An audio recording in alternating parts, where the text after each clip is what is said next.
Kemenangan akan melahirkan kepuasan batin, dan kepuasan batin memberikan kebahagiaan. Sedangkan kekalahan melahirkan penderitaan batin, dan penderitaan batin menjerumuskan seseorang di dalam berbagai bentuk kerugian. Jikalau inilah seruan azan, maka masalahnya ialah apa yang menyebabkan kita meraih kemenangan. Al-Quranul Karim memberikan tuntunan dan ajaran kepada kita bahwa orang-orang yang memperoleh kemenangan itu tidak lain adalah orang-orang yang bertakwa. Hanyalah mereka yang bertakwa kepada Allah Subhanahu wa ta'ala pada akhirnya akan tampil sebagai pemenang. Lalu siapa orang yang bertakwa itu? Dijelaskan dalam awal-awal Al-Baqarah. Orang yang bertakwa yang akan meraih kemenangan, pertama, allazina yu'minuna bil ghaib, yaitu orang-orang yang beriman kepada yang gaib. Percaya bahwa ada alam yang gaib, alam yang abstrak, alam yang tidak bisa dijangkau oleh salah satu daripada panca indera kita. Mereka percaya dan beriman kepada adanya malaikat, beriman kepada adanya iblis dan jin, beriman kepada adanya alam kubur, beriman kepada adanya alam mahsyar, beriman kepada adanya alam akhirat, beriman kepada adanya surga dan neraka. Beriman bukan cuma sekedar beriman dalam ucapan bibir saja, tetapi beriman yang nilai iman itu mampu mewarnai gerak dan gaya hidupnya. Iman yang meresap sampai ke tulang sumsum, kemudian memberikan dampak positif di dalam kehidupan manusia. Alam, kita tahu, adalah sesuatu yang selain Allah, dan Allah bukanlah alam. Apapun namanya selain daripada Allah, itu adalah alam. Alam pada hakikatnya terbagi menjadi dua. Ada alam syahadah, alam nyata, alam konkret, alam yang bisa dijangkau oleh salah satu indera kita. Kemudian ada alam ghaib, alam yang tidak bisa dijangkau oleh panca indera kita, alam metafisika, alam abstrak, alam yang wajib kita imani keberadaannya. Kita percaya bahwa malaikat itu ada, kita percaya kepada jin, bahwa jin itu ada, kita percaya kepada adanya iblis dan setan. Bukan percaya kepada iblis dan setannya, percaya bahwa iblis dan setan itu ada. Itu termasuk salah satu daripada sifat orang yang bertakwa kepada Allah. Saudara-saudara kaum muslimin rahimakumullah, kecenderungan pembangunan yang lebih bersifat materialistis biasanya menggeser aspek kehidupan rohani. Orang berpikir empiri, dan dalam pola pikir yang demikian, maka alam gaib tidak lagi mendapat perhatian. Aspek kehidupan yang bersifat rohaniah malah mulai ditinggalkan. Akibatnya terjadilah kepincangan di dalam kehidupan kita. Pernah ada satu pengalaman pribadi. Dalam perjalanan kembali ke tanah air, dalam pesawat di sebelah kanan saya duduklah seorang Jerman namanya Heiner Simonsen. Iseng saya ajak kenalan, saya ajak ngobrol, saya tanya dia. Saya bilang, Mas Heiner ini, kalau pesawat yang kita tumpangi ini jatuh ke bawah, kira-kira apa yang bakal terjadi, Mas? Dia bilang, kita semua akan mati. Begitu? Iya. Oke. Apa itu mati? Tanya saya. Dia bilang, untuk tahu apa itu mati, kita harus tahu lebih dahulu apa itu hidup. Saya pikir nih bule bisa ngomong juga. Baiklah kata saya. Apa hidup menurut Anda itu? Oh, hidup itu dia bilang, kalau seluruh anggota badan kita bekerja secara normal, paru-paru memompa darah secara normal, jantung berdetak secara normal, sel-sel tubuh bekerja secara fit, dan organisme tubuh hanya mau bekerja secara normal, dia bilang, kalau kita memberi makan yang cukup, menu yang teratur, dan gizi yang lengkap. Saya bilang, kesimpulannya apa, Ner? Dia jawab, hidup adalah dari tangan ke mulut. Life is from the hand to the mouth, kata dia. Hidup adalah dari tangan ke mulut. Jadi masalah hidup tidak lebih daripada masalah isi perut. Orang pergi pagi, pulang sore, peras keringat, banting tulang, perut yang dibelain. Saya bilang, you are wrong. Sampean salah, Ner. Kamu orang Islam bukan? Bukan. Pantas. Kenapa saya salah? Dia bilang, ya jelas salah. Salahnya di mana? Kamu ini manusia. Kalau hidup cuma dari tangan ke mulut, saya bilang, kambing di kampung saya juga begitu pikirannya, Ner. Itu kambing di kampung saya, asal perutnya kenyang, sudah hidup dia. Perkara besok bagaimana, lusa prospeknya macam mana, bulan depan ada apa, kambing nggak pernah mikir. Di kampung saya kambing juga pikirannya begitu. Kamu Kristen ya? Tadinya. Loh kok tadinya, lalu apa sekarang kamu ini? Dia bilang, sekarang saya netral. Saya tidak beragama, tapi saya percaya kepada Tuhan sebagai pencipta alam. Saya ingat benar dia bilang, I haven't any religious, but I believe to God as the creator of the world. Kenapa bisa netral begitu, Ner? Habis saya bingung katanya.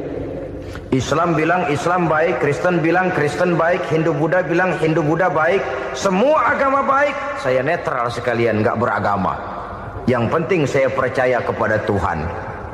Saya bilang, Ner, kamu ini kayak orang mau beli celana, lalu bingung. Yang satu bilang Levi's bagus, yang satu bilang Blue Jean hebat, yang satu bilang Wool England hebat. Celana ini hebat, celana itu bagus, celana ini hebat. Semua celana bagus, kamu bingung. Akhirnya netral, tidak pakai celana. Itu juga salah. Saya pikir-pikir, kemudian saya melihat bahwa dua pola berpikir Henner ini nampaknya sudah mulai menggejala di lingkungan masyarakat bangsa kita.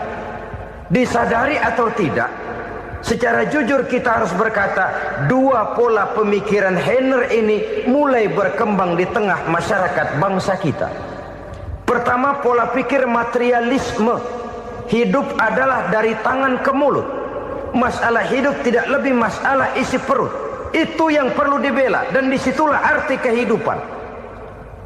Pergi pagi, pulang sore, peras keringat, banting tulang untuk mempertahankan perut. Kalau sudah kemari cara orang berpikir, maka buat apa percaya kepada yang gaib? Untuk apa sholat? Untuk apa puasa? Untuk apa zakat? Untuk apa menghadiri majelis taklim? Tanpa kepercayaan kepada yang gaib, hidup berjalan menurut alur empiris dan materialis. Kalau sudah ke sana cara orang berpikir, biasanya orang lalu cenderung menghalalkan segala cara. Hanyalah orang yang percaya bahwa akhirat ada. Hanyalah orang yang percaya bahwa alam kubur itu ada. Hanyalah orang yang percaya bahwa malaikat itu ada, hidupnya akan lebih terarah dan terkendali. Karena kepercayaan kepada yang gaib, yang merupakan fase daripada kehidupan setelah hidup yang sekarang ini, mewarnai gerak pribadi seseorang di dalam dia melakukan kegiatan hidupnya. Pola berpikir materialisme, disadari atau tidak, mulai menggejala di lingkungan masyarakat bangsa kita. Hidup tidak lebih dari urusan tangan ke mulut, mulut ke tangan, tangan ke mulut. Asal perut sudah kenyang, hiduplah sudah. Perkara bagaimana prospek hari yang akan datang, bagaimana akhirat, tidak jadi persoalan. Ini yang oleh Nabi diperingatkan, ad-dunya sijnul mu'min wa jannatul kafir. Dunia adalah penjara bagi orang beriman dan surga bagi orang kafir. Dulu di zaman Belanda hadis ini pernah disalah tafsirkan, disalah artikan. digunakan sebagai senjata untuk mengkebiri dan membuat impoten umat Islam. Sudahlah umat Islam gak usah macam-macam, kata Belanda. Dunia ini kan penjara buat orang Islam, surga buat orang kafir. Di penjara jangan bertingkah.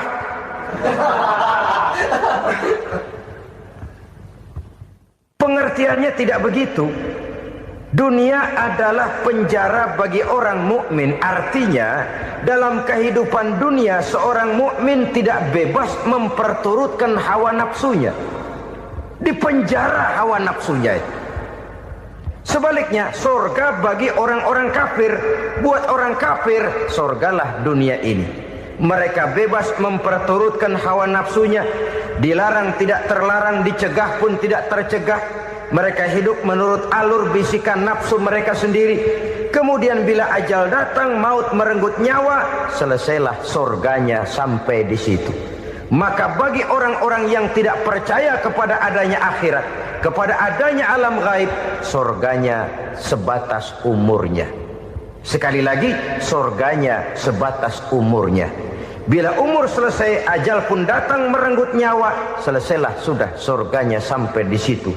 Alangkah pendeknya perjalanan orang-orang yang tidak percaya kepada alam gaib ini. Bagi kita mukmin, jikalau kita mampu memenjarakan hawa nafsu, kita bisa bahagia di dunia ini. Dan Islam memang tidak menyuruh kita sengsara di dunia. Raih dunia, kejar dunia, gapai dunia sebagai alat untuk mencapai kebahagiaan di akhirat nanti.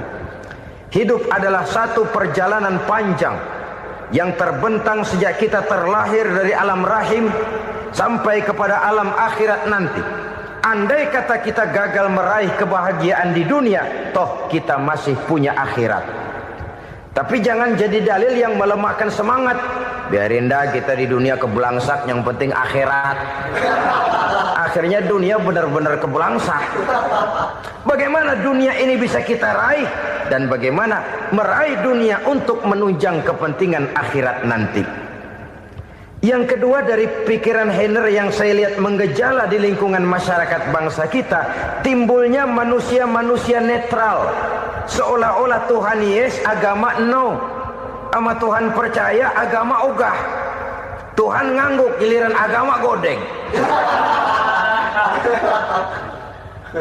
Padahal hampir dalam setiap ayat dalam Quran, kata-kata amanu biasanya bergandeng dengan wa amilus sholihat. Iman dan amal soleh. Ini sebagai isyarat Tuhan dan agama jangan pernah dipisah-pisah. Apabila kita bertuhan, maka kita harus beragama. Apabila kita beragama, maka agama itu harus bersumberkan dari Tuhan yang kita imani itu. Tidak mungkin kita pisah, Tuhan yes, agama no. Sama Tuhan percaya tapi agama bikin sendiri. Sembayangnya cukup bengong 2 jam madep ngulon.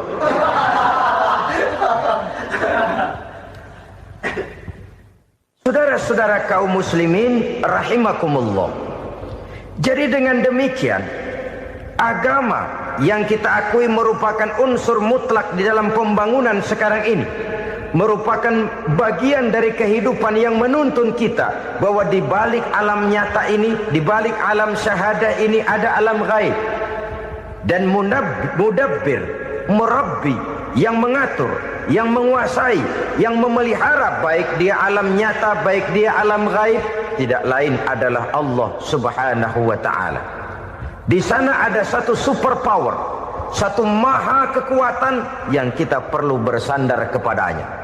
Sebagai makhluk nyata yang hidup di alam nyata, berbuatlah secara nyata sebagaimana harusnya kita berbuat. Karena Islam jelas bukan agamanya orang pemalas. Islam jelas bukan agamanya orang yang mengajarkan setelah selesai sholat boleh duduk, nggelenggem ayam-ayam, ndelohom, menghitung bintang di langit sambil menunggu keajaiban. Tidak.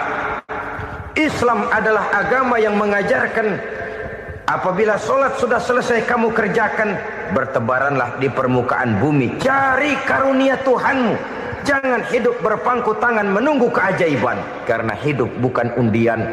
Jangan berharap untung besar tanpa mau peras keringat.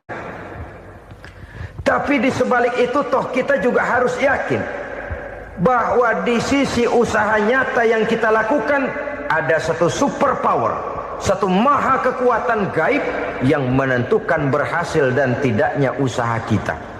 Kepercayaan kepada hal semacam inilah yang mendorong kita untuk mempunyai sandaran vertikal, agar jikalau usaha ini berhasil, kita tidak lupa diri dan lupa daratan. Jikalau usaha ini gagal, kita tidak putus asa dan buruk sangka, tidak cuplik pandangan dan sempit hati, tapi mampu melihat persoalan dengan kacamata putih sambil husnuzon kepada Allah Subhanahu wa ta'ala. Kita percaya malaikat itu ada. Ada yang namanya raqib dan atid, mengawasi gerak hidup kita sampai kepada gerak hati kita. Ini memberikan sugesti agar kita berhati-hati, tidak sejengkal tanah pun kita bisa berlindung dari pengawasan raqib dan atid. Ada munkar nakir yang akan menyoal kita di alam kubur. Ada malaikat Malik, penjaga neraka. Ada malaikat Ridwan yang menjaga surga. Kita percaya kepada adanya jin, kita percaya kepada adanya setan, iblis. Percaya kepada adanya, bukan mempercayai si setan, si iblis lalu menjadikannya sebagai teman. Tidak. Percaya bahwa mereka itu ada dan merupakan makhluk Allah yang gaib yang diciptakan Allah Azza wa Jalla. Kepercayaan kepada alam gaib memberikan motivasi terhadap gerak lahir manusia, sehingga dengan motivasi kepercayaan kepada yang gaib, gerak lahir jadi lebih terarah, jadi lebih terpelihara. Pernah seseorang bertanya, "Pak, apakah adanya akhirat bisa dibuktikan secara ilmiah?" Saya bilang tidak bisa, tidak bisa. Kenapa? Karena yang berangkat nggak pernah pulang kemari lagi. Kalau dia pulang kemari bisa kita tanya bagaimana enak di sono. Cuma secara moral saya katakan, lebih beruntung orang yang percaya kepada akhirat daripada yang tidak. Sekarang saudara percaya akhirat ada, lalu saudara baik-baik di dunia, sholat, puasa, zakat, menolong orang lain, menebarkan kebajikan. Saudara mati, andai kata akhirat tidak ada, toh dalam hidup saudara sudah berbuat baik. Paling tidak nama saudara akan dikenang sebagai orang baik. Sebaliknya, saudara percaya, kata saya, bahwa akhirat tidak ada, lalu hidup semau-maunya, tenggelam dalam maksiat dan munkarat, menentang Allah, tidak mau ruku dan sujud. Lalu saudara mati, kemudian akhirat ada, ayo mau apa? Bekal tidak punya. Jadi secara moral lebih beruntung orang yang percaya kepada adanya akhirat daripada yang tidak percaya. Dan itu alam gaib yang tidak bisa dibuktikan secara eksat. Jangankan untuk membuktikan seperti itu, dalam kehidupan sehari-hari saja yang kita rasakan tidak selalu berbentuk toh. Angin, bagaimana sih bentuknya angin? Kita tidak tahu. Merah, buktinya kalau dikerok merah. Yang merah itu kulit, yang kulit kita bukan anginnya. Sakit, rasa sakit itu ada, tapi bagaimana bentuk sakit kita nggak pernah tahu. Kalau kita makan cabai pedas, bagaimana bentuk pedas itu tidak ada, tapi rasa ada. Bentuk pedas hijau, cabenya bukan pedasnya. Tidak semua yang kita rasakan bisa kita gambarkan dalam bentuk yang konkret. Oleh karena itu, sekali lagi bahwa kepercayaan kepada alam yang gaib mampu memberikan satu sugesti yang menata kehidupan seseorang lebih lurus, lebih terarah, dan lebih terkendali. Maka wajar kalau kepercayaan kepada yang gaib mengantarkan seseorang untuk meraih kemenangan. Kenapa? Dia percaya kepada yang gaib, bahwa akhirat ada, bahwa alam kubur ada, bahwa pertanggungan jawab itu ada. Maka dia lalu tidak hidup saenae udele dewe, gitu loh. Tidak hidup menurut seleranya sendiri, terarah, teratur. Ini cirinya yang pertama, orang bertakwa yang akan meraih kemenangan, mereka beriman, mereka percaya kepada yang gaib. Bahkan hal-hal konkret saja selalu berangkat dari yang gaib.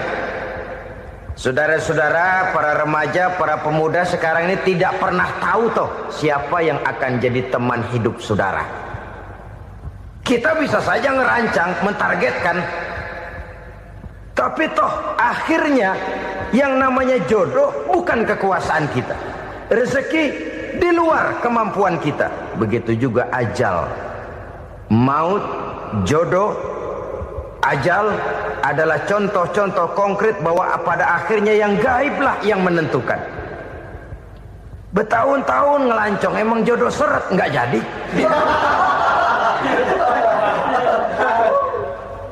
Begitu kenal baru setengah malam nginep ditangkap hansip.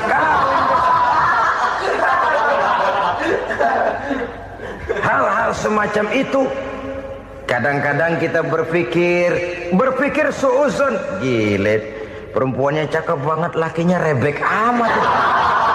Memang begitulah jodohnya. Memang begitulah jodohnya. Saudara hadirin ma'asyiral muslimin yang saya hormati, jadi hal-hal yang konkret saja kita yakini sepenuhnya ditentukan oleh satu superpower yang gaib itu tadi. Dari sanalah segala ketentuan itu berangkat dan kesanalah segalanya akan kembali. Maka kepercayaan kepada yang gaib meluruskan gerak hidup seseorang dan itu akan mengantarkan dia kepada meraih kemenangan. Satu. Yang kedua, wa yuqimuna shalah. Orang bertakwa yang akan meraih kemenangan itu adalah orang-orang yang mendirikan sholat.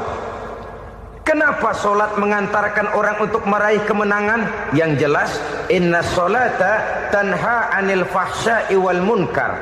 Sholat mampu mencegah manusia dari perbuatan keji dan munkar. Banyak filsafat hidup yang terkandung di dalam sholat ini. Sejak kita wudhu sampai kita menghadap ke arah kiblat, sampai kita melakukan gerak-gerak sholat, bacaan-bacaan yang ada di dalam sholat, lalu sampai kepada mengucapkan salam. Banyak filsafat hidup yang terkandung di dalam sholat. Umpamanya saja, setelah takbiratul ihram mulai kita dengan sholat dalam posisi berdiri, diajarkan dalam kitab-kitab fikih agar kita melihat ke arah tempat sujud. Ini kan filsafat kehidupan. Kalau kamu sholat dalam posisi berdiri, lihat tempat sujud. Jangan sholat mata jelalatan, sebab nanti bisa mengurangi kekhusyuan. Jadi wajar kalau yang dikatakan bahwa yang paling afdol adalah shaf yang di depan. Kenapa? Secara harfiah pengertiannya akan lebih mengundang kekhusyuan. Kenapa? Kalau kita di shaf paling depan di masjid umpamanya paling banter kita lihat tembok. Tapi kalau kita shaf di tengah atau di belakang, orang-orang di depan kita pun akan kelihatan. Yang bajunya loreng, yang bajunya genggang, yang bajunya macam-macam. Kita lihat, kadang-kadang kita pikirin, ada yang bajunya bolong. Kita sholat tapi dalam hati, nih orang bajunya robek yang nggak tahu apa. Ada saja hal-hal yang mengusik kekhusyuan kita.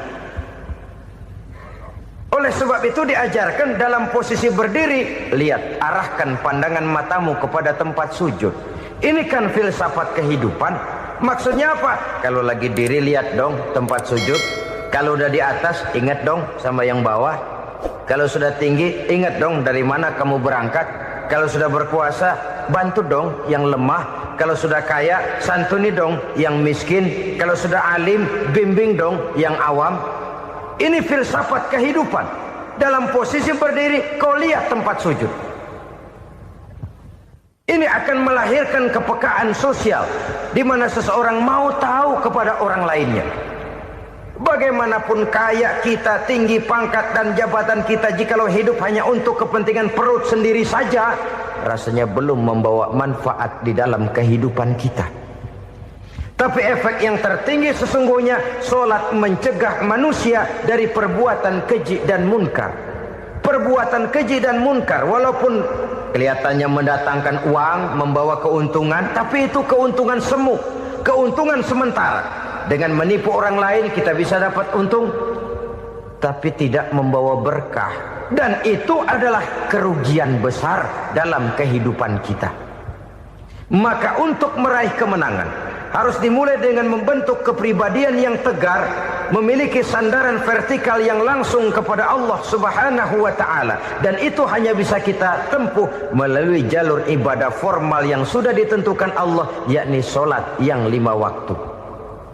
Untuk memperkuat itu ada solat-solat sunnah, rawatib, nawafil sebagai terminal-terminal kontrol cadangan untuk memelihara stabilitas temperatur batin di dalam kita berhubungan dengan zat yang maha gaib, yaitu Allah Subhanahu wa ta'ala. Orang sering bertanya, Pak, itu tetangga saya nggak sholat, duitnya nggak habis-habis, Pak. Nggak sholat tapi mobilnya tambah terus, nggak sholat tapi usahanya makin maju. Tapi di sisi lain ada orang yang rajin sholat, rezekinya butak bener, anaknya mana kurus, mana korengan. Saudara hadirin ma'asyiral muslimin rahimakumullah, harus saya katakan bahwa solat memang bukan untuk cari duit. Solat adalah sandaran vertikal kita kepada Allah. Sedangkan soal rezeki itu berkaitan dengan sifat Allah maha pengasih dan maha penyayang. Allah maha pengasih, siapapun dikasih kalau mau usaha. Allah maha penyayang, tidak semua orang disayang oleh Allah Azza wa Jalla. Dan belum tentu banyak harta itu merupakan nikmat. Mungkin juga istidraj. Artinya istidraj itu dikasih tapi diambulin, kalau bahasa Betawinya itu. Dikasih tapi diambulin, itu bukan merupakan nikmat sesungguhnya, lebih merupakan azab dari Allah Subhanahu wa ta'ala. Mempunyai sistem solat, dan kita umat Islam telah dituntun oleh Allah Subhanahu wa ta'ala yang wajibnya 5 kali dalam sehari semalam mendirikan solat, dan itu tentu berada dalam jangkauan kemampuan manusia. Pada awalnya barangkali kita memang merasa solat itu satu kewajiban, tapi semakin kita hayati makna, manfaat dan filsafat yang terkandung di dalam ajaran solat, semakin sampai kita kepada keyakinan bahwa solat adalah keperluan kita. Sehingga pada waktu tertentu dinilai puncaknya, kita tidak lagi akan berkata saya wajib solat, tapi kita akan berkata saya perlu solat. Kalau kita sudah merasakan itu adalah keperluan kita, nah di sanalah kita baru akan merasakan ruginya kalau hal itu tidak kita laksanakan. Sepanjang kita masih berkata saya wajib sholat, kita akan lebih merasakan dia sebagai beban ketimbang sebagai keperluan. Yang jelas Allah tidak memerlukan ibadah yang kita laksanakan ini. Dengan kata lain, andai kata satu dunia penuh ini orang tidak ada yang sholat satu pun, Allah tidak akan turun dari jabatan Tuhan. Jangan lalu berpikir kalau kita ngambek se-RW kagak sembahyang Tuhan tekor kali ini ya. Tentu tidak. Itu perlunya kita, bukan perlunya Allah. Dan pada induknya kita akan berkata saya perlu agama.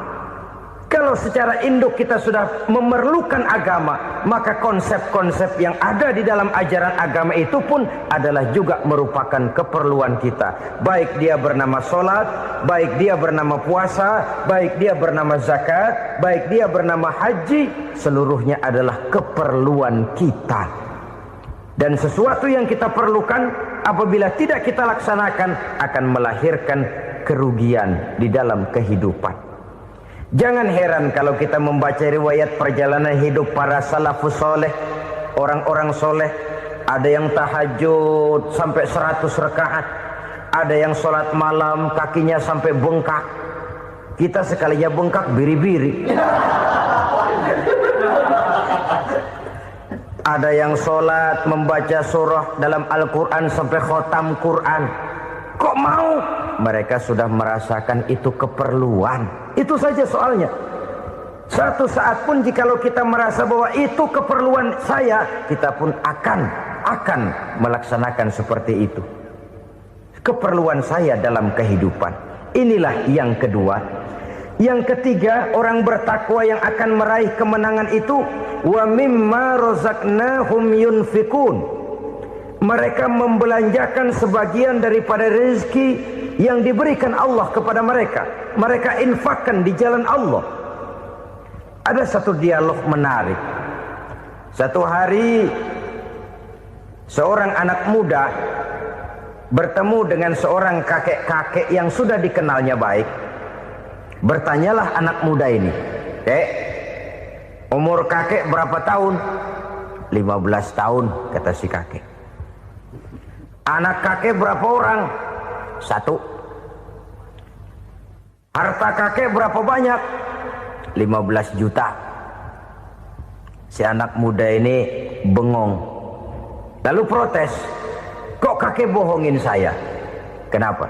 "Saya tahu umur kakek 70 tahun. Kenapa ngaku 15? Saya tahu anak kakek 5. Kenapa bilang 1? Saya tahu kakek miliuner. Miliaran uang kakek. Kenapa ngaku cuma 15 juta? Begini, kata si kakek tadi. Benar, umur saya 70 tahun. Tapi dari umur yang 70 tahun itu baru 15 tahun terakhir ini saya merasakan ibadah kepada Allah. Meninggalkan maksiat, jauh dari segala macam munkarat. Maka yang 15 tahun inilah yang benar-benar saya rasakan sebagai umur saya. Benar anak saya 5, tapi yang 4 susah diatur. Cuman 1 rasanya nih yang bakal jadi si buah hati, belahan jantung, pelanjut cerita penerus sejarah. Cuma 1 ini yang saya harapkan, yang akan jadi anak soleh, yang akan membuat saya menerima pensiunan pahala. Kalau yang 4 apek dah, nggak ada harapan. Yang 1 nyekek botol mulu. Oh begitu, iya. Lalu kenapa kakek bilang harta kakek cuma 15 juta padahal saya tahu kakek uangnya miliaran, depositonya banyak? Ya karena 15 juta itulah yang saya ingat yang pernah saya belanjakan di jalan Allah. Saya merasa itulah harta saya yang sebenarnya. Yang miliaran yang saya simpan di bank kelak, kalau satu saat saya mati, akan jadi rebutan di antara anak-anak saya. Iya kalau anak saya soleh kayak yang 1 ini. Kalau yang 4 tadi udah tulen dia bakal berantem dah berebut tuh. Jadi 15 juta yang saya belanjakan di jalan Allah inilah yang saya merasakan benar-benar harta saya yang sesungguhnya. Dialog ini patut menjadi bahan renungan kita bersama.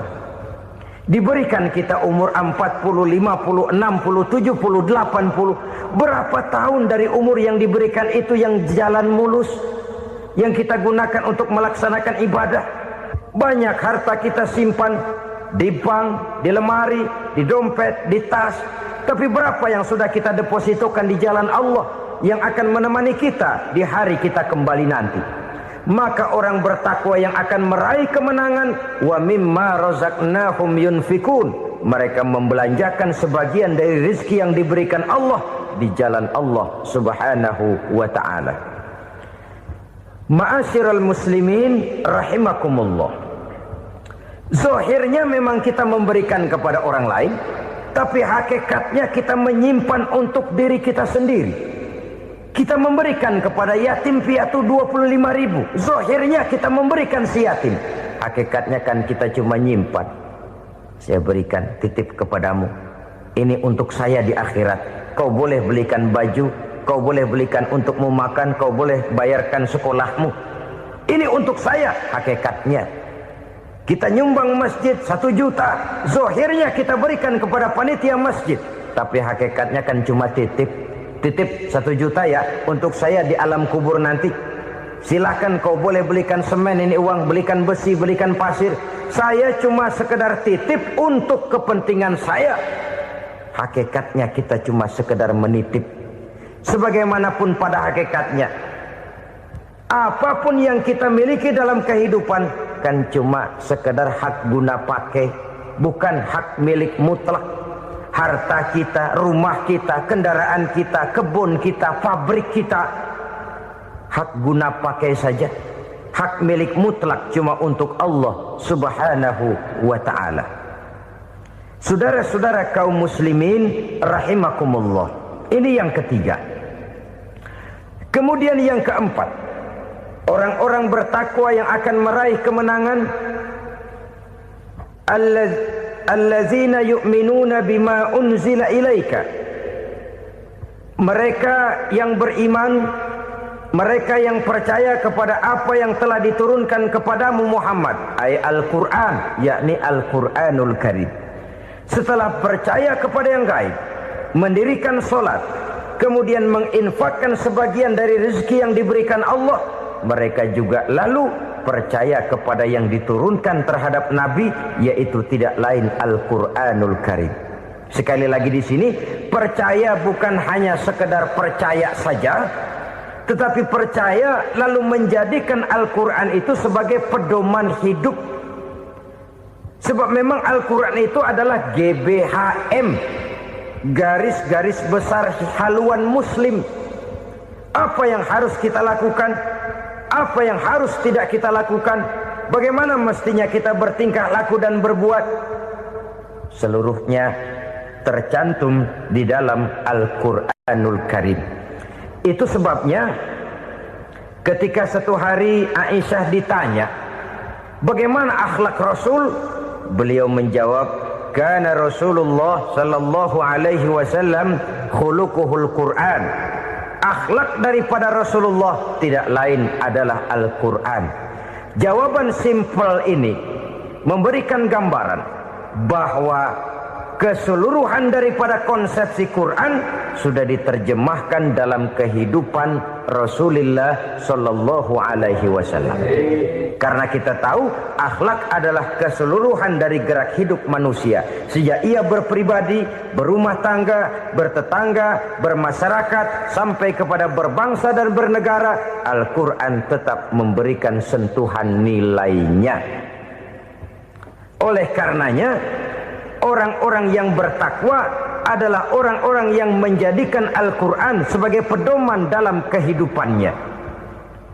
Dan kita yakini Al-Quran diturunkan kepada Nabi Muhammad bukan merupakan produk Nabi Muhammad.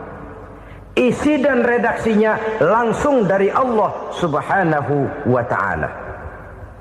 Kemudian cirinya yang kelima, orang bertakwa yang akan meraih kemenangan itu, wa ma unzila min qablika. Tidak hanya sekedar percaya kepada yang diturunkan terhadap Nabi Muhammad, yaitu Al-Quran, mereka juga percaya kepada apa yang pernah diturunkan kepada para nabi, kepada para rasul sebelum Nabi Muhammad.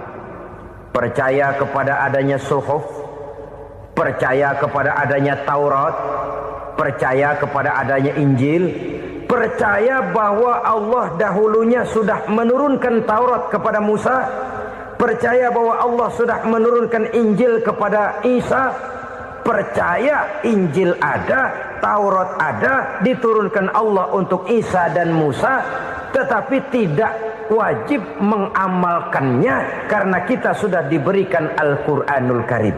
Ini yang perlu saya garis bawahi.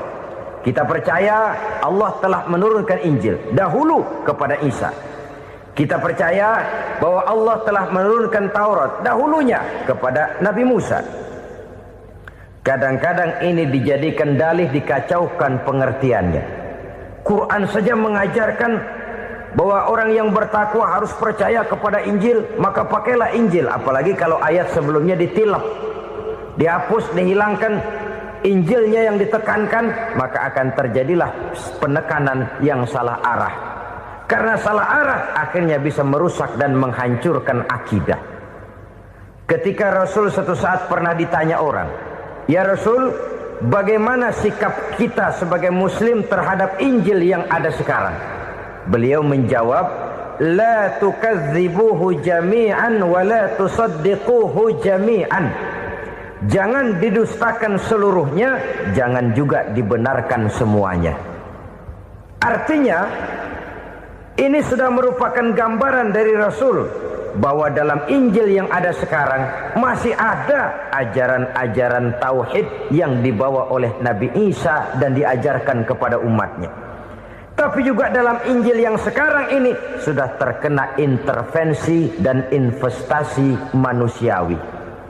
Karena itu Rasul menyimpulkan, la tukadzibuhu jami'an wa la tusaddiquhu jami'an. Jangan didustakan semua, jangan dibenarkan seluruhnya. Kita memang percaya Allah telah menurunkan Injil kepada Nabi Isa dulu, tapi kita tidak wajib mengamalkan Injil. Kita percaya Allah telah menurunkan Taurat kepada Nabi Musa, tapi kita tidak wajib mengamalkan kitab ajaran Taurat. Yang wajib kita percayai dan kita amalkan hanyalah Al-Quranul Karim. Kenapa? Oleh karena baik yang ada di dalam Taurat, baik yang ada di dalam Injil, tentu tercakup di dalam Al-Quran sebagai kitab terakhir yang diturunkan oleh Allah Subhanahu wa ta'ala. Dan itu wajar. Kalau seorang pejabat mau mengeluarkan satu keputusan baru, tentu dia harus meninjau keputusan-keputusan lama. Andai kata dianggap tidak berlaku, dianggap tidak relevan lagi, maka keputusan-keputusan lama itu tentu sudah dianggap tidak berlaku. Sebagian daripada aturan-aturan dalam keputusan lama yang masih dianggap relevan tercantum dalam keputusan baru yang wajib diamalkan. Begitulah hubungannya antara Al-Quran, Taurat, Zabur, dan Injil. 4 kitab samawi yang diturunkan Allah masing-masing kepada Zabur untuk Nabi Daud, Taurat untuk Nabi Musa, dan Injil untuk Nabi Isa alaihi wassalatu wassalam. Ketiga-tiga kitab itu kita percayai adanya. Kita yakini Allah telah menurunkan Zabur, Taurat, dan Injil. Tapi kita tidak wajib mengamalkannya. Yang wajib kita mengamalkannya sekarang ini tidak lain hanyalah Al-Quranul Karim saja. Karena ia mencakup apa yang ada di dalam Zabur, apa yang ada di dalam Taurat, dan apa yang ada di dalam Injil. Keotentikannya bisa dipertanggungjawabkan. Ya, tapi kan Nabi Muhammad sudah mati 14 abad yang lalu, dan di zaman beliau Al-Quran kan belum dikodifikasikan, belum ditulis. Bagaimana keotentikannya bisa dipertanggungjawabkan? Mudah saja. Allah berjanji, inna nahnu nazzalna dzikra wa inna lahu lahafizun. Kami yang menurunkan Al-Quran dan kami yang akan menjaga dan memeliharanya. Allah turunkan Quran, Allah menjaganya. Bagaimana cara Allah menjaga Al-Quran itu? Banyaknya orang-orang yang hafaz Al-Quran. Hafaz Al-Quran 30 juz, 114 surah, 6.666 ayat. Sehingga jangankan satu kata, jangankan satu ayat, satu kalimat saja berubah sudah akan timbul reaksi dan mudah dimengerti. Kenapa? Banyak orang-orang yang hafaz Al-Quran. Sedangkan pada setiap akhir tahun biasanya malaikat Jibril selalu mengadakan checking terhadap ayat-ayat yang diturunkan pada waktu itu. Di zaman Nabi sendiri sudah ada usaha kodifikasi. Dan yang lebih luar biasa lagi, sampai hari ini tidak seorang pun mampu membuat satu ayat saja semacam Al-Quran. Ke bahasa manapun dia diterjemahkan, naskah aslinya tetap ikut. Rujukan dasarnya tetap ada. Berdasarkan itu, maka tidak mungkin terjadi penyelewengan terhadap atau pemalsuan terhadap ayat-ayat Al-Quranul Karim. Kesuciannya, keotentikannya, kemurniannya bisa dipertanggungjawabkan. Ma'asyiral muslimin rahimakumullah. Oleh karenanya, konsepsi dasar daripada ajaran Islam ini memang tidak lain adalah Al-Quran dan Sunnah. Isi daripada agama Islam yang merupakan iman, Islam, dan ihsan Konsepsi dasarnya tidak lain adalah Al-Quran dan Sunnah Rasulullah Sallallahu Alaihi Wasallam. Maka yang kita perlukan sekarang ini adalah terjemahan Al-Quran di dalam kehidupan kita. Dengan demikian, maka gaya kehidupan yang lebih Qurani itulah yang kita dambakan. Kita perlu memang terjemahan Quran dalam bahasa Inggris, dalam bahasa Belanda, dalam bahasa Jepang, tapi yang lebih kita perlukan adalah terjemahan Quran di dalam kehidupan kita. Konsekuen, tidak memanipulasi, ringan sama kita jinjing, berat sama kita pikul. Jangan kalau lempengan ayat Quran tuh kira-kira enak diamalin, keras teriakan kita. Giliran kira-kira ayat Quran itu mukul kepala kita sendiri, diam kita. Itu ciri yang pernah disindir Allah dalam awal-awal Baqarah juga. Ciri beragamanya orang yang munafik. Kullama adha'a lahum masyawfih, kata Allah. Wa iza azlama alaihim qamu. Apabila terang mereka jalan, apabila gelap mereka berhenti. Artinya, kalau kira-kira di Islam nguntungin, rame-rame pada teriak Islam. Tapi ketika diminta untuk berjuang, ketika dituntut untuk berkorban, rame-rame mengundurkan diri. Nasib agama tidak ubahnya seperti daun pisang yang dikait orang di tepi jalan lantaran tak berpayung di ketika hari hujan. Manakala hujan usailah sudah, daun itu pun dicampakkan di tepi jalan, diinjak pula orang nan lalu. Artinya, orang menjadikan agama cuma sebagai lipstick, decoration only, tidak konsekuen. Hanya pada saat-saat kelihatannya Islam membawa keuntungan, rame-rame orang teriak-teriak tentang Islam. Tapi jikalau diminta berjuang, jikalau dituntut untuk berkorban, biasanya rame-rame juga mengundurkan diri. Jangan heran kalau mayoritas hitungan kita, tapi minoritas peranan kita. Kuantitas kita dalam jumlah, tapi dalam kualitas kita lebih sering jadi penonton daripada jadi pemain. Padahal itu sangat tidak boleh terjadi.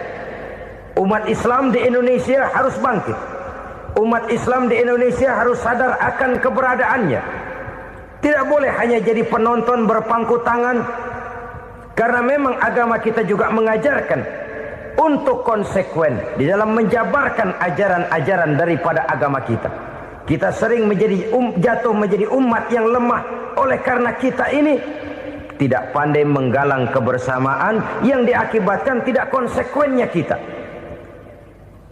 Diistilahkan bahwa umat Islam di dalam menggalang kebersamaannya itu harus seperti orang main sepak bola. Saudara-saudara kan tahu orang main sepak bola itu.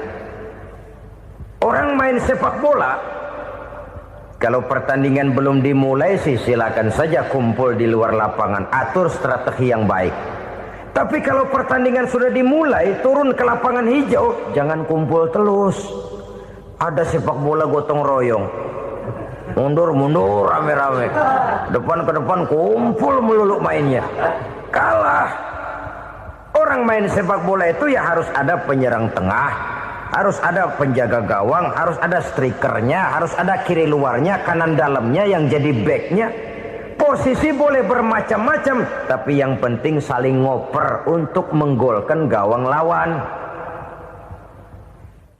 Begitulah umat Islam ini. Boleh ada yang jadi pejabat, boleh ada yang jadi pengusaha, boleh ada yang jadi petani, silakan ada yang jadi seniman, ada yang jadi penyair, ada yang jadi artis sekalipun. Tapi kalau sudah berhasil menguasai bola, jangan lupa operannya. Operan itu yang langka.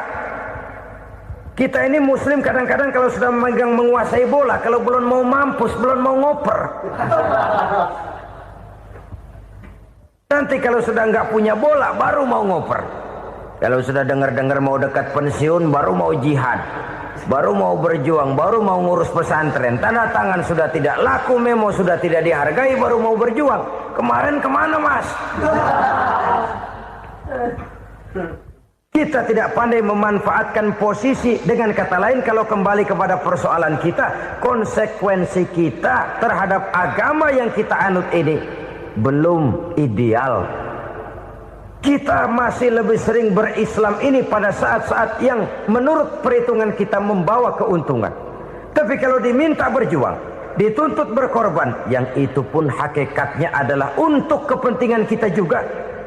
Allah tidak pernah menuntut kita untuk jihad bagi kepentingan Allah, itu tidak. Berjuang menegakkan agama Allah, apakah untuk kepentingan Allah? Tidak. Untuk kepentingan kita. Sebab nilai-nilai jihad itu pada akhirnya akan membawa kita kepada satu kebahagiaan. Setidaknya kalau tidak di dunia, tentu di akhirat sebagai syahid. Oleh karena itu, pada bagian akhir ini saya ingin mengajak, marilah kita konsekuen. Sekali kita berkitabkan Al-Quranul Karim, mari dia kita jadikan pedoman. Jangan cuma kita jadikan sebagai penghias dinding, pelengkap rumah, bahwa di rumah kita ada Al-Quran, tapi yang baca kecoa. Habis pada bolong tuh Quran. Yang penting kan punya Quran. Ditaruh di pintu rumah, biar apa? Biar kuntilanak kagak masuk katanya. Ya apa itu nasib Quran, cuma kerjanya jaga pintu, ngusir kuntilanak, ngusir memedi. Bagaimana kita hidup menurut tuntunan Al-Quran? Kadang-kadang tidak pernah menjadi masalah bagi kita. Maka bagaimanakah Al-Quran akan mungkin membawa keberkahan dalam hidup kalau ajarannya kita injak-injak dalam keseharian kita?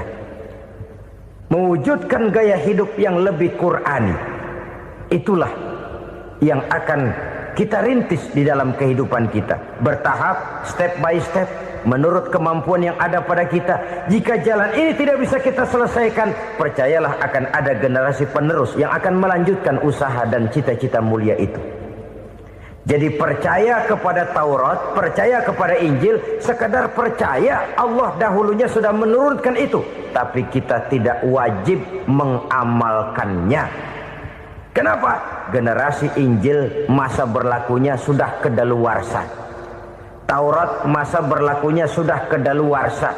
Injil pernah berlaku untuk orang Nasrani di zaman Nabi Isa. Taurat pernah berlaku untuk orang Yahudi di zaman Nabi Musa. Setelah generasinya berlalu, datang Rasul penutup yang membawa Al-Quranul Karim. Maka Al-Quran itulah yang berlaku menjadi pedoman sampai hari akhir nanti. Jangan jauh dari Al-Quran, karena apabila ini kita lakukan, maka kita akan kembali kepada satu gaya hidup yang jauh dari tuntunan agama, dan itu artinya kita akan semakin jauh untuk meraih kemenangan. Saudara-saudara kaum muslimin rahimakumullah. Yang keenam, yang terakhir, orang-orang bertakwa yang akan meraih kemenangan itu wabil akhirati hum yuqinun. Mereka percaya, mereka yakin seyakin-yakinnya akan adanya hari akhir, di mana seseorang akan mempertanggungjawabkan seluruh perbuatannya di dalam hidup ini. Dan tidak ada satu perbuatan yang bagaimana kecilnya sekalipun, yang tersembunyi dalam pandangan manusia, yang tidak akan dibukakan persoalannya di mahkamah Qadi Rabbul Jalil di akhirat nanti. Itulah sebabnya maka percaya kepada akhirat disebut secara khusus. Padahal di awal tadi sudah dijelaskan yu'minuna bil ghaib, percaya kepada alam gaib, dan alam gaib ini termasuk akhirat. Kenapa pada bagian akhir disebut lagi akhirat? Karena ternyata bahwa kepercayaan kepada adanya akhirat merupakan induk dari kepercayaan terhadap adanya malaikat, setan, jin dan lain sebagainya, dan akan lebih memberikan sugesti dalam kehidupan manusia untuk meluruskan gerak hidupnya. Jikalau satu saat tergerak hati akan berbuat kejahatan, ingin mencuri, sadarlah, awas ada akhirat. Sebab kalau kita cuma teriak awas ada polisi, itu cuma tertunda sementara. Begitu polisi meleng, embat. Kalau kita ingin berbuat jahat cuma berteriak awas ada hansip, cuma sementara ketika hansip itu ada. Tapi kalau ceritanya awas ada akhirat, mau menyeleweng awas ada akhirat, mau berjudi awas ada akhirat, mau mencuri awas ada akhirat. Keyakinan yang akan meluruskan gerak hidup manusia sehingga gerak itu jadi lebih terarah dan terkontrol, tidak merugikan baik diri sendiri, lebih-lebih orang lain. Kemenangan akan melahirkan kepuasan batin, dan kepuasan batin memberikan kebahagiaan. Sedangkan kekalahan melahirkan penderitaan batin, dan penderitaan batin menjerumuskan seseorang di dalam berbagai bentuk kerugian. Jikalau inilah seruan azan, maka masalahnya ialah apa yang menyebabkan kita meraih kemenangan. Al-Quranul Karim memberikan tuntunan dan ajaran kepada kita bahwa orang-orang yang memperoleh kemenangan itu tidak lain adalah orang-orang yang bertakwa. Hanyalah mereka yang bertakwa kepada Allah Subhanahu wa ta'ala pada akhirnya akan tampil sebagai pemenang. Lalu siapa orang yang bertakwa itu? Dijelaskan dalam awal-awal Al-Baqarah, orang yang bertakwa yang akan meraih kemenangan.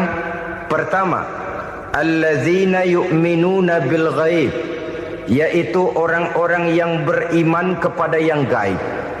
Percaya bahwa ada alam yang gaib, alam yang abstrak, alam yang tidak bisa dijangkau oleh salah satu daripada panca indera kita. Mereka percaya dan beriman kepada adanya malaikat, beriman kepada adanya iblis dan jin, beriman kepada adanya alam kubur, beriman kepada adanya alam mahsyar, beriman kepada adanya alam akhirat, beriman kepada adanya surga dan neraka. Beriman bukan cuma sekedar beriman dalam ucapan bibir saja, tetapi beriman yang nilai iman itu mampu mewarnai gerak dan gaya hidupnya.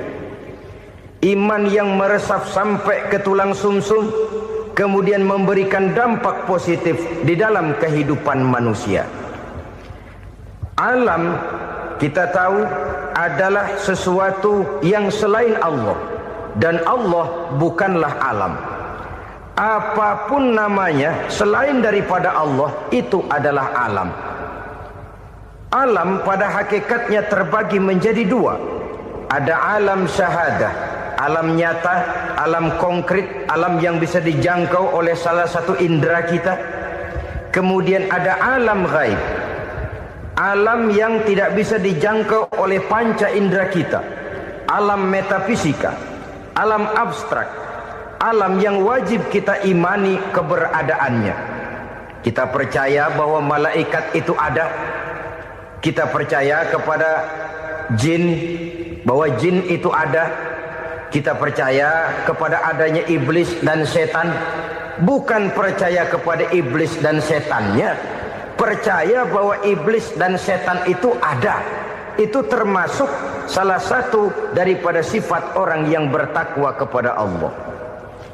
Saudara-saudara kaum muslimin rahimakumullah, kecenderungan pembangunan yang lebih bersifat materialistis biasanya menggeser aspek kehidupan rohani. Orang berpikir empiri, dan dalam pola pikir yang demikian maka alam gaib tidak lagi mendapat perhatian. Aspek kehidupan yang bersifat rohaniah malah mulai ditinggalkan. Akibatnya terjadilah kepincangan di dalam kehidupan kita. Pernah ada satu pengalaman pribadi. Dalam perjalanan kembali ke tanah air, dalam pesawat di sebelah kanan saya duduklah seorang Jerman namanya Heiner Simonsen. Iseng saya ajak kenalan, saya ajak ngobrol, saya tanya dia. Saya bilang, Mas Heiner ini, kalau pesawat yang kita tumpangi ini jatuh ke bawah, kira-kira apa yang bakal terjadi, Mas? Dia bilang, kita semua akan mati. Begitu? Iya. Oke. Apa itu mati? Tanya saya. Dia bilang, untuk tahu apa itu mati, kita harus tahu lebih dahulu apa itu hidup. Saya pikir nih bule bisa ngomong juga. Baiklah kata saya. Apa hidup menurut Anda itu? Oh, hidup itu dia bilang, kalau seluruh anggota badan kita bekerja secara normal, paru-paru memompa darah secara normal, jantung berdetak secara normal, sel-sel tubuh bekerja secara fit, dan organisme tubuh hanya mau bekerja secara normal. Dia bilang, kalau kita memberi makan yang cukup, menu yang teratur, dan gizi yang lengkap. Saya bilang, kesimpulannya apa, Ner? Dia jawab, hidup adalah dari tangan ke mulut. Life is from the hand to the mouth, kata dia. Hidup adalah dari tangan ke mulut. Jadi masalah hidup tidak lebih daripada masalah isi perut. Orang pergi pagi, pulang sore, peras keringat, banting tulang, perut yang dibelain. Saya bilang, you are wrong. Sampean salah, Ner. Kamu orang Islam bukan? Bukan. Pantas. Kenapa saya salah? Dia bilang, ya jelas salah. Salahnya di mana? Kamu ini manusia. Kalau hidup cuma dari tangan ke mulut, saya bilang, kambing di kampung saya juga begitu pikirannya, Ner. Itu kambing di kampung saya, asal perutnya kenyang, sudah hidup dia. Perkara besok bagaimana, lusa prospeknya macam mana, bulan depan ada apa, kambing nggak pernah mikir. Di kampung saya kambing juga pikirannya begitu. Kamu Kristen ya? Tadinya. Loh kok tadinya, lalu apa sekarang kamu ini? Dia bilang, sekarang saya netral. Saya tidak beragama, tapi saya percaya kepada Tuhan sebagai pencipta alam. Saya ingat benar dia bilang, I haven't any religious, but I believe to God as the creator of the world. Kenapa bisa netral begitu, Ner? Habis saya bingung katanya. Islam bilang Islam baik, Kristen bilang Kristen baik, Hindu Buddha bilang Hindu Buddha baik, semua agama baik. Saya netral sekalian, nggak beragama. Yang penting saya percaya kepada Tuhan. Saya bilang, Ner, kamu ini kayak orang mau beli celana, lalu bingung. Yang satu bilang Levi's bagus, yang satu bilang Blue Jean hebat, yang satu bilang Wool England hebat. Celana ini hebat, celana itu bagus, celana ini hebat. Semua celana bagus, kamu bingung. Akhirnya netral, tidak pakai celana. Itu juga salah. Saya pikir-pikir, kemudian saya melihat bahwa dua pola berpikir Henner ini nampaknya sudah mulai menggejala di lingkungan masyarakat bangsa kita. Disadari atau tidak, secara jujur kita harus berkata, dua pola pemikiran Henner ini mulai berkembang di tengah masyarakat bangsa kita. Pertama, pola pikir materialisme. Hidup adalah dari tangan ke mulut. Masalah hidup tidak lebih masalah isi perut. Itu yang perlu dibela, dan disitulah arti kehidupan. Pergi pagi, pulang sore, peras keringat, banting tulang untuk mempertahankan perut. Kalau sudah kemari cara orang berpikir, maka buat apa percaya kepada yang gaib? Untuk apa sholat? Untuk apa puasa? Untuk apa zakat? Untuk apa menghadiri majelis taklim? Tanpa kepercayaan kepada yang gaib, hidup berjalan menurut alur empiris dan materialis. Kalau sudah ke sana cara orang berpikir, biasanya orang lalu cenderung menghalalkan segala cara. Hanyalah orang yang percaya bahwa akhirat ada. Hanyalah orang yang percaya bahwa alam kubur itu ada. Hanyalah orang yang percaya bahwa malaikat itu ada, hidupnya akan lebih terarah dan terkendali. Karena kepercayaan kepada yang gaib, yang merupakan fase daripada kehidupan setelah hidup yang sekarang ini, mewarnai gerak pribadi seseorang di dalam dia melakukan kegiatan hidupnya. Pola berpikir materialisme, disadari atau tidak, mulai menggejala di lingkungan masyarakat bangsa kita. Hidup tidak lebih dari urusan tangan ke mulut, mulut ke tangan, tangan ke mulut. Asal perut sudah kenyang, hiduplah sudah. Perkara bagaimana prospek hari yang akan datang, bagaimana akhirat, tidak jadi persoalan. Ini yang oleh Nabi diperingatkan, ad-dunya sijnul mu'min wa jannatul kafir. Dunia adalah penjara bagi orang beriman dan surga bagi orang kafir.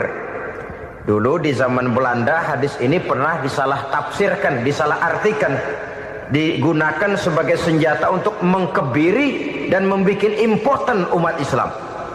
Sudahlah umat Islam gak usah macam-macam, kata Belanda. Dunia ini kan penjara buat orang Islam, surga buat orang kafir. Di penjara jangan bertingkah.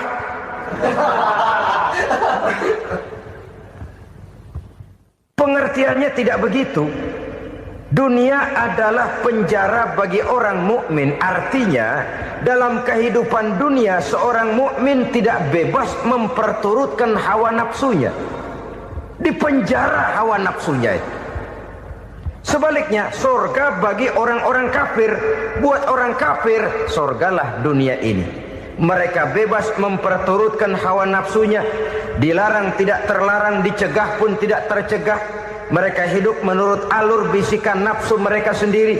Kemudian bila ajal datang, maut merenggut nyawa, selesailah surganya sampai di situ. Maka bagi orang-orang yang tidak percaya kepada adanya akhirat, kepada adanya alam gaib, surganya sebatas umurnya.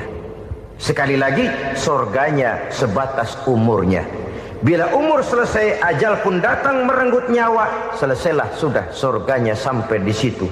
Alangkah pendeknya perjalanan orang-orang yang tidak percaya kepada alam gaib ini. Bagi kita mukmin, jikalau kita mampu memenjarakan hawa nafsu, kita bisa bahagia di dunia ini. Dan Islam memang tidak menyuruh kita sengsara di dunia. Raih dunia, kejar dunia, gapai dunia sebagai alat untuk mencapai kebahagiaan di akhirat nanti. Hidup adalah satu perjalanan panjang yang terbentang sejak kita terlahir dari alam rahim sampai kepada alam akhirat nanti. Andai kata kita gagal meraih kebahagiaan di dunia, toh kita masih punya akhirat. Tapi jangan jadi dalil yang melemahkan semangat. Biarin dah kita di dunia kebelangsak, yang penting akhirat. Akhirnya dunia benar-benar kebelangsak. Bagaimana dunia ini bisa kita raih? Dan bagaimana meraih dunia untuk menunjang kepentingan akhirat nanti? Yang kedua, dari pikiran Heiner yang saya lihat menggejala di lingkungan masyarakat bangsa kita, timbulnya manusia-manusia netral. Seolah-olah Tuhan yes, agama no. Sama Tuhan percaya, agama ogah. Tuhan ngangguk, giliran agama godeng. Padahal hampir dalam setiap ayat dalam Quran, kata-kata amanu biasanya bergandeng dengan wa amilus sholihat. Iman dan amal soleh.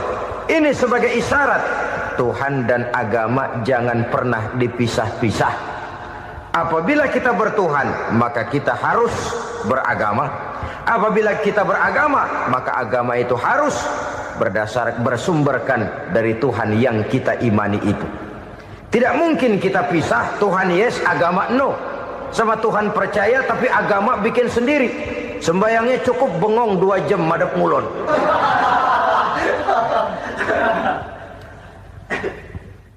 Saudara-saudara kaum muslimin rahimakumullah. Jadi dengan demikian, agama yang kita akui merupakan unsur mutlak di dalam pembangunan sekarang ini, merupakan bagian dari kehidupan yang menuntun kita bahwa di balik alam nyata ini, di balik alam syahadah ini ada alam gaib. Dan mudabbir, murabbi, yang mengatur, yang menguasai, yang memelihara baik dia alam nyata, baik dia alam gaib, tidak lain adalah Allah Subhanahu wa ta'ala.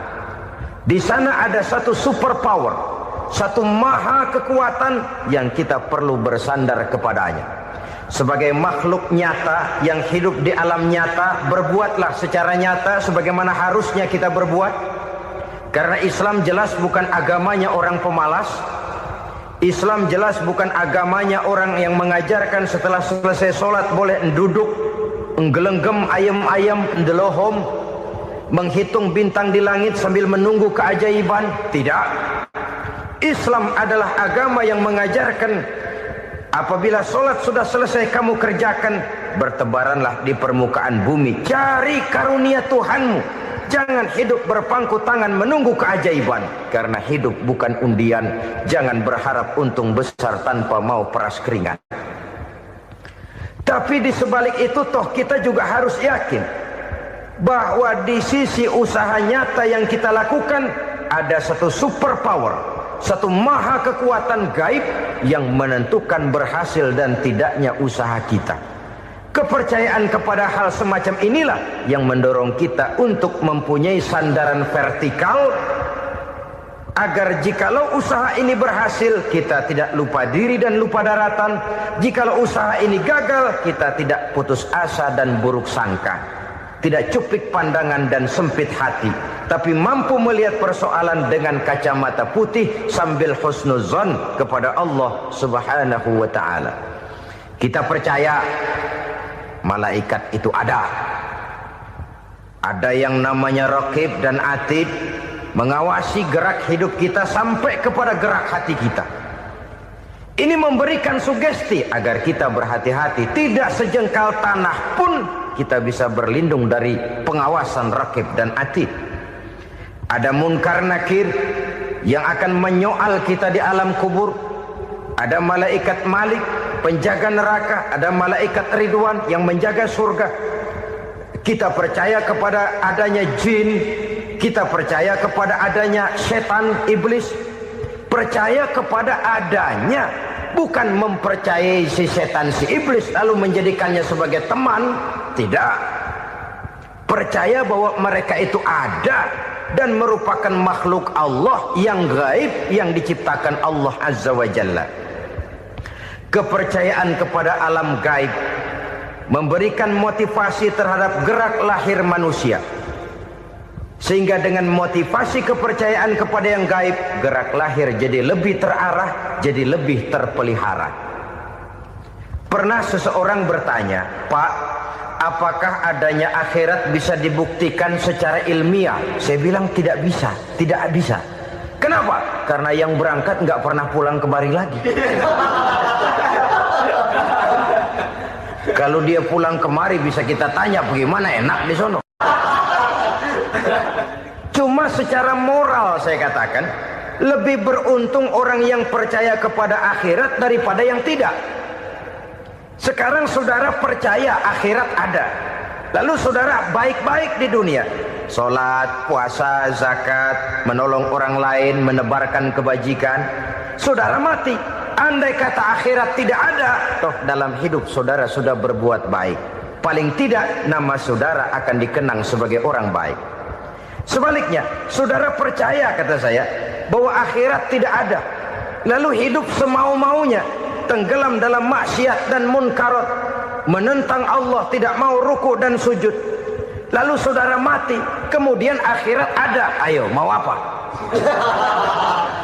Bekal tidak punya. Jadi secara moral lebih beruntung orang yang percaya kepada adanya akhirat daripada yang tidak percaya. Dan itu alam gaib yang tidak bisa dibuktikan secara eksat. Jangankan untuk membuktikan seperti itu, dalam kehidupan sehari-hari saja yang kita rasakan tidak selalu berbentuk toh. Angin, bagaimana sih bentuknya angin? Kita tidak tahu. Merah, artinya kalau dikerok merah. Yang merah itu kulit, yang kulit kita bukan anginnya. Sakit, rasa sakit itu ada, tapi bagaimana bentuk sakit kita nggak pernah tahu. Kalau kita makan cabai pedas, bagaimana bentuk pedas itu tidak ada, tapi rasa ada. Bentuk pedas hijau, cabainya bukan pedasnya. Tidak semua yang kita rasakan bisa kita gambarkan dalam bentuk yang konkret. Oleh karena itu, sekali lagi bahwa kepercayaan kepada alam yang gaib mampu memberikan satu sugesti yang menata kehidupan seseorang lebih lurus, lebih terarah, dan lebih terkendali. Maka wajar kalau kepercayaan kepada yang gaib mengantarkan seseorang untuk meraih kemenangan. Kenapa? Dia percaya kepada yang gaib, bahwa akhirat ada, bahwa alam kubur ada, bahwa pertanggungan jawab itu ada. Maka dia lalu tidak hidup saenae udele dewe, itu loh. tidak hidup menurut seleranya sendiri, terarah, teratur.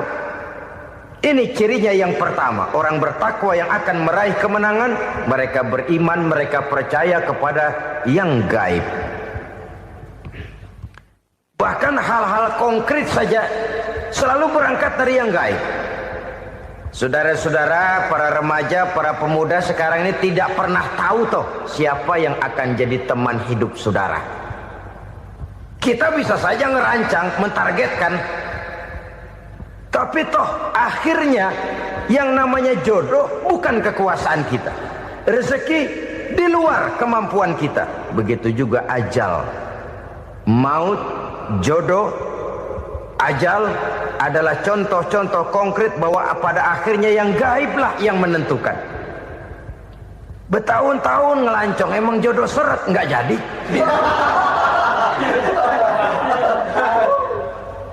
Begitu kenal baru setengah malam nginep ditangkap hansip kan. Hal-hal semacam itu kadang-kadang kita berpikir suuzon, gile, perempuannya cakep banget, lakinya rebek amat. Memang begitulah jodohnya. Memang begitulah jodohnya. Saudara hadirin ma'asyiral muslimin yang saya hormati, jadi hal-hal yang konkret saja kita yakini sepenuhnya ditentukan oleh satu superpower yang gaib itu tadi. Dari sanalah segala ketentuan itu berangkat dan kesanalah segalanya akan kembali. Maka kepercayaan kepada yang gaib meluruskan gerak hidup seseorang dan itu akan mengantarkan dia kepada meraih kemenangan. Satu. Yang kedua, wa yuqimuna shalah. Orang bertakwa yang akan meraih kemenangan itu adalah orang-orang yang mendirikan sholat. Kenapa sholat mengantarkan orang untuk meraih kemenangan? Yang jelas, inna sholata tanha anil fahsya'i wal munkar. Sholat mampu mencegah manusia dari perbuatan keji dan munkar. Banyak filsafat hidup yang terkandung di dalam sholat ini. Sejak kita wudhu sampai kita menghadap ke arah kiblat, sampai kita melakukan gerak-gerak sholat, bacaan-bacaan yang ada di dalam sholat, lalu sampai kepada mengucapkan salam. Banyak filsafat hidup yang terkandung di dalam sholat. Umpamanya saja, setelah takbiratul ihram mulai kita dengan sholat dalam posisi berdiri, diajarkan dalam kitab-kitab fikih agar kita melihat ke arah tempat sujud. Ini kan filsafat kehidupan. Kalau kamu sholat dalam posisi berdiri, lihat tempat sujud. Jangan sholat mata jelalatan, sebab nanti bisa mengurangi kekhusyuan. Jadi wajar kalau yang dikatakan bahwa yang paling afdol adalah shaf yang di depan. Kenapa? Secara harfiah pengertiannya akan lebih mengundang kekhusyuan. Kenapa? Kalau kita di shaf paling depan di masjid umpamanya paling banter kita lihat tembok. Tapi kalau kita shaf di tengah atau di belakang, orang-orang di depan kita pun akan kelihatan. Yang bajunya loreng, yang bajunya genggang, yang bajunya macam-macam. Kita lihat, kadang-kadang kita pikirin, ada yang bajunya bolong. Kita sholat tapi dalam hati, nih orang bajunya robek yang nggak tahu apa. Ada saja hal-hal yang mengusik kekhusyuan kita. Oleh sebab itu diajarkan dalam posisi berdiri, lihat, arahkan pandangan matamu kepada tempat sujud. Ini kan filsafat kehidupan. Maksudnya apa? Kalau lagi diri lihat dong tempat sujud. Kalau udah di atas ingat dong sama yang bawah. Kalau sudah tinggi ingat dong dari mana kamu berangkat. Kalau sudah berkuasa bantu dong yang lemah. Kalau sudah kaya santuni dong yang miskin. Kalau sudah alim bimbing dong yang awam. Ini filsafat kehidupan. Dalam posisi berdiri kau lihat tempat sujud. Ini akan melahirkan kepekaan sosial di mana seseorang mau tahu kepada orang lainnya. Bagaimanapun kaya kita, tinggi pangkat dan jabatan kita, jikalau hidup hanya untuk kepentingan perut sendiri saja, rasanya belum membawa manfaat di dalam kehidupan kita.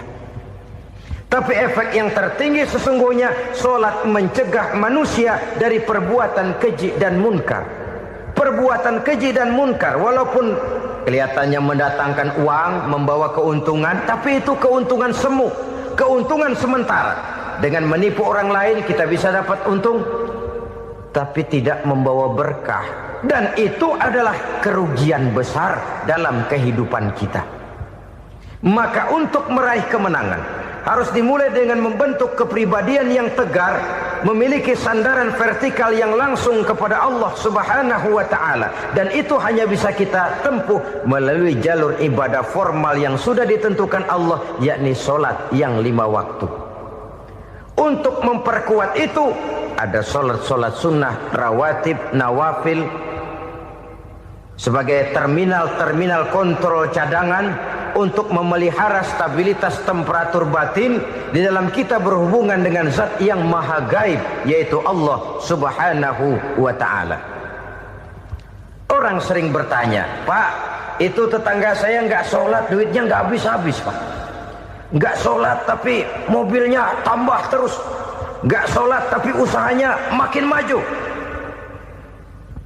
Tapi di sisi lain ada orang yang rajin sholat, rezekinya butak bener, anaknya mana kurus, mana korengan. Saudara hadirin ma'asyiral muslimin rahimakumullah, harus saya katakan bahwa sholat memang bukan untuk cari duit. Sholat adalah sandaran vertikal kita kepada Allah. Sedangkan soal rezeki itu berkaitan dengan sifat Allah maha pengasih dan maha penyayang. Allah maha pengasih, siapapun dikasih kalau mau usaha. Allah maha penyayang, tidak semua orang disayang oleh Allah Azza wa Jalla. Dan belum tentu banyak harta itu merupakan nikmat. Mungkin juga istidraj. Artinya istidraj itu dikasih tapi diambulin, kalau bahasa Betawinya itu. Dikasih tapi diambulin, itu bukan merupakan nikmat sesungguhnya, lebih merupakan azab dari Allah Subhanahu wa ta'ala. Mempunyai sistem sholat, dan kita umat Islam telah dituntun oleh Allah Subhanahu wa ta'ala yang wajibnya 5 kali dalam sehari semalam mendirikan sholat, dan itu tentu berada dalam jangkauan kemampuan manusia. Pada awalnya barangkali kita memang merasa sholat itu satu kewajiban, tapi semakin kita hayati makna, manfaat dan filsafat yang terkandung di dalam ajaran sholat, semakin sampai kita kepada keyakinan bahwa sholat adalah keperluan kita. Sehingga pada waktu tertentu dinilai puncaknya, kita tidak lagi akan berkata saya wajib sholat, tapi kita akan berkata saya perlu sholat. Kalau kita sudah merasakan itu adalah keperluan kita, nah di sanalah kita baru akan merasakan ruginya kalau hal itu tidak kita laksanakan. Sepanjang kita masih berkata saya wajib sholat, kita akan lebih merasakan dia sebagai beban ketimbang sebagai keperluan. Yang jelas Allah tidak memerlukan ibadah yang kita laksanakan ini. Dengan kata lain,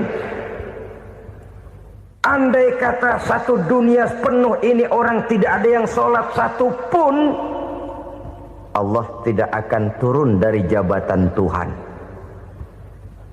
Jangan lalu berpikir kalau kita ngambek se-RW kagak sembahyang Tuhan tekor kali ini ya. Tentu tidak. Itu perlunya kita, bukan perlunya Allah. Dan pada induknya kita akan berkata saya perlu agama.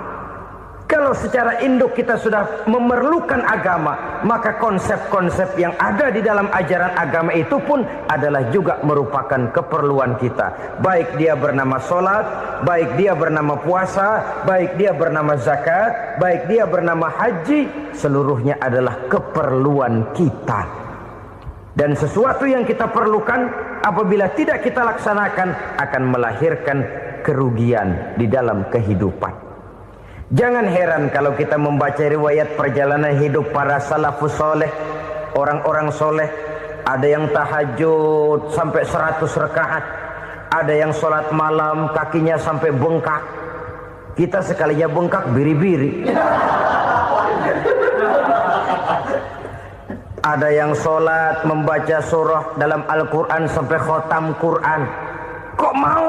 Mereka sudah merasakan itu keperluan. Itu saja soalnya. Suatu saat pun jikalau kita merasa bahwa itu keperluan saya, kita pun akan melaksanakan seperti itu. Keperluan saya dalam kehidupan. Inilah yang kedua. Yang ketiga, orang bertakwa yang akan meraih kemenangan itu, wa mimma razaqnahum yunfikun. Mereka membelanjakan sebagian daripada rezeki yang diberikan Allah kepada mereka. Mereka infakkan di jalan Allah. Ada satu dialog menarik. Satu hari seorang anak muda bertemu dengan seorang kakek-kakek yang sudah dikenalnya baik. Bertanyalah anak muda ini, "Kek, umur kakek berapa tahun?" 15 tahun, kata si kakek. "Anak kakek berapa orang?" 1. "Harta kakek berapa banyak?" 15 juta. Si anak muda ini bengong. Lalu protes, "Kok kakek bohongin saya?" "Kenapa?" "Saya tahu umur kakek 70 tahun. Kenapa ngaku 15? Saya tahu anak kakek 5. Kenapa bilang 1? Saya tahu kakek miliuner, miliaran uang kakek.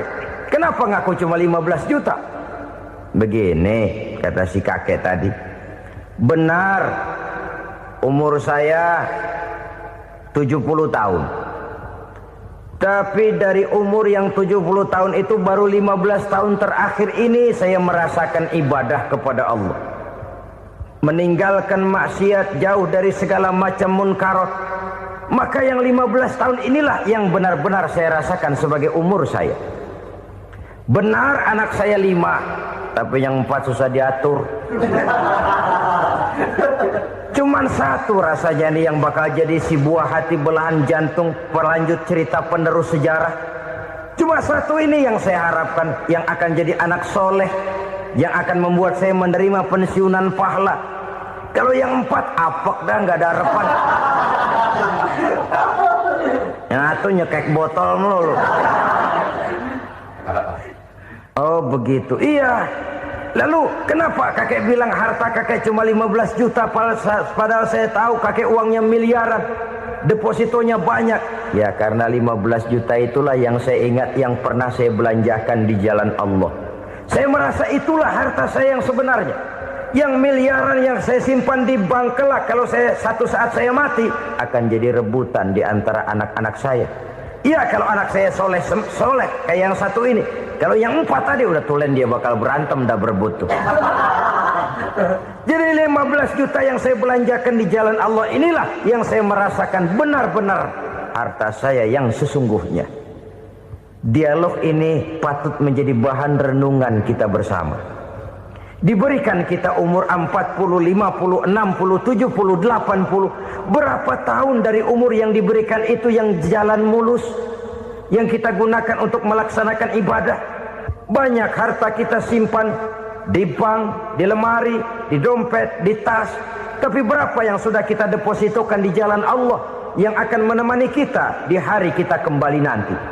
Maka orang bertakwa yang akan meraih kemenangan, wa mimma razaqnahum yunfikun. Mereka membelanjakan sebagian dari rezeki yang diberikan Allah di jalan Allah Subhanahu wa ta'ala. Ma'asyiral muslimin rahimakumullah. Zahirnya memang kita memberikan kepada orang lain, tapi hakikatnya kita menyimpan untuk diri kita sendiri. Kita memberikan kepada yatim piatu 25.000. Zahirnya kita memberikan si yatim, hakikatnya kan kita cuma nyimpan. Saya berikan, titip kepadamu.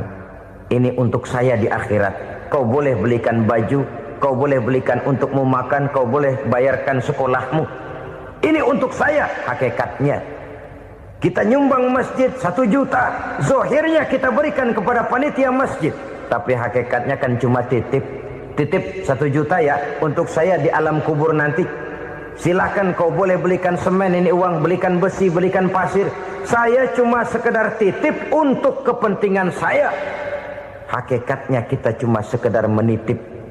Sebagaimanapun pada hakikatnya, apapun yang kita miliki dalam kehidupan kan cuma sekedar hak guna pakai, bukan hak milik mutlak. Harta kita, rumah kita, kendaraan kita, kebun kita, pabrik kita, hak guna pakai saja. Hak milik mutlak cuma untuk Allah Subhanahu wa ta'ala. Saudara-saudara kaum muslimin rahimakumullah. Ini yang ketiga. Kemudian yang keempat, orang-orang bertakwa yang akan meraih kemenangan, allazina yu'minuna bima unzila ilaika. Mereka yang beriman, mereka yang percaya kepada apa yang telah diturunkan kepadamu Muhammad, ay Al-Quran, yakni Al-Quranul Karim. Setelah percaya kepada yang gaib, mendirikan solat, kemudian menginfakkan sebagian dari rezeki yang diberikan Allah, mereka juga lalu percaya kepada yang diturunkan terhadap Nabi, yaitu tidak lain Al-Quranul Karim. Sekali lagi di sini, percaya bukan hanya sekedar percaya saja, tetapi percaya lalu menjadikan Al-Quran itu sebagai pedoman hidup. Sebab memang Al-Quran itu adalah GBHM, garis-garis besar haluan muslim. Apa yang harus kita lakukan, apa yang harus tidak kita lakukan, bagaimana mestinya kita bertingkah laku dan berbuat, seluruhnya tercantum di dalam Al-Quranul Karim. Itu sebabnya ketika satu hari Aisyah ditanya bagaimana akhlak Rasul, beliau menjawab, kana Rasulullah sallallahu alaihi wasallam khuluquhul Quran. Akhlak daripada Rasulullah tidak lain adalah Al-Quran. Jawaban simpel ini memberikan gambaran bahwa keseluruhan daripada konsepsi Quran sudah diterjemahkan dalam kehidupan Rasulullah sallallahu alaihi wasallam. Karena kita tahu akhlak adalah keseluruhan dari gerak hidup manusia. Sejak ia berpribadi, berumah tangga, bertetangga, bermasyarakat, sampai kepada berbangsa dan bernegara, Al-Quran tetap memberikan sentuhan nilainya. Oleh karenanya, orang-orang yang bertakwa adalah orang-orang yang menjadikan Al-Quran sebagai pedoman dalam kehidupannya. Dan kita yakini Al-Quran diturunkan kepada Nabi Muhammad bukan merupakan produk Nabi Muhammad. Isi dan redaksinya langsung dari Allah Subhanahu wa ta'ala. Kemudian cirinya yang kelima, orang bertakwa yang akan meraih kemenangan itu, wa ma unzila min qablika.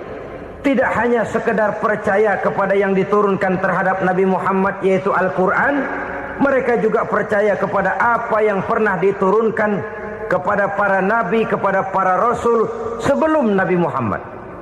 Percaya kepada adanya suhuf, percaya kepada adanya Taurat, percaya kepada adanya Injil, percaya bahwa Allah dahulunya sudah menurunkan Taurat kepada Musa, percaya bahwa Allah sudah menurunkan Injil kepada Isa, percaya Injil ada, Taurat ada, diturunkan Allah untuk Isa dan Musa, tetapi tidak wajib mengamalkannya karena kita sudah diberikan Al-Quranul Karim.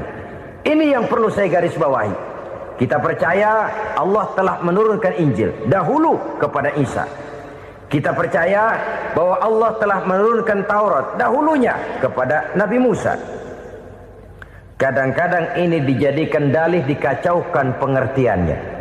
Quran saja mengajarkan bahwa orang yang bertakwa harus percaya kepada Injil, maka pakailah Injil. Apalagi kalau ayat sebelumnya ditilap, dihapus, dihilangkan, Injilnya yang ditekankan, maka akan terjadilah penekanan yang salah arah. Karena salah arah akhirnya bisa merusak dan menghancurkan akidah. Ketika Rasul suatu saat pernah ditanya orang, "Ya Rasul, bagaimana sikap kita sebagai muslim terhadap Injil yang ada sekarang?"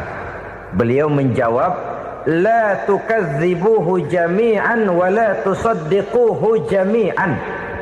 Jangan didustakan seluruhnya, jangan juga dibenarkan semuanya. Artinya, ini sudah merupakan gambaran dari Rasul bahwa dalam Injil yang ada sekarang masih ada ajaran-ajaran tauhid yang dibawa oleh Nabi Isa dan diajarkan kepada umatnya. Tapi juga dalam Injil yang sekarang ini sudah terkena intervensi dan investasi manusiawi. Karena itu Rasul menyimpulkan, la tukadzibuhu jami'an wa la tusaddiquhu jami'an. Jangan didustakan semua, jangan dibenarkan seluruhnya. Kita memang percaya Allah telah menurunkan Injil kepada Nabi Isa dulu, tapi kita tidak wajib mengamalkan Injil. Kita percaya Allah telah menurunkan Taurat kepada Nabi Musa, tapi kita tidak wajib mengamalkan kitab ajaran Taurat. Yang wajib kita percayai dan kita amalkan hanyalah Al-Quranul Karim. Kenapa? Oleh karena baik yang ada di dalam Taurat, baik yang ada di dalam Injil, tentu tercakup di dalam Al-Quran sebagai kitab terakhir yang diturunkan oleh Allah Subhanahu wa Ta'ala. Dan itu wajar. Kalau seorang pejabat mau mengeluarkan satu keputusan baru, tentu dia harus meninjau keputusan-keputusan lama. Andai kata dianggap tidak berlaku, dianggap tidak relevan lagi, maka keputusan-keputusan lama itu tentu sudah dianggap tidak berlaku. Sebagian daripada aturan-aturan dalam keputusan lama yang masih dianggap relevan tercantum dalam keputusan baru yang wajib diamalkan. Begitulah hubungannya antara Al-Quran, Taurat, Zabur, dan Injil. 4 kitab samawi yang diturunkan Allah masing-masing kepada Zabur untuk Nabi Daud, Taurat untuk Nabi Musa, dan Injil untuk Nabi Isa alaihi wassalatu wassalam. Ketiga-tiga kitab itu kita percayai adanya. Kita yakini Allah telah menurunkan Zabur, Taurat, dan Injil. Tapi kita tidak wajib mengamalkannya.